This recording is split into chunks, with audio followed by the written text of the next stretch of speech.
जड़े सुस्थ लोक 24 घंटा 6-7 घंटा भलसे शोवा दरकार।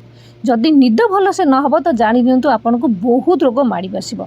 तो निद भल होगापी आप जब निद बटिकार सेवन कर बहुत सारा रोग माने बहुत सारा रोग आपको आहरी आनीदेव।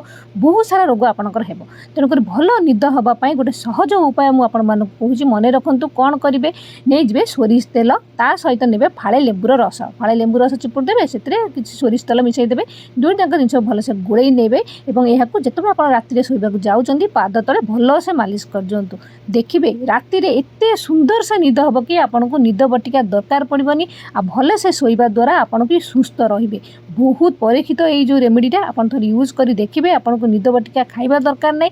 यही या द्वारा आपन को भल निद हेब ता सहित आपन को ठंडा भी हेबनी आपण शिर प्रशिर भी बहुत बढ़िया माने फ्रेश हो बहुत बढ़िया काम भी कर बहुत बढ़िया रिलैक्स लगे और निद तो पूरा एक्सीलेंट हे।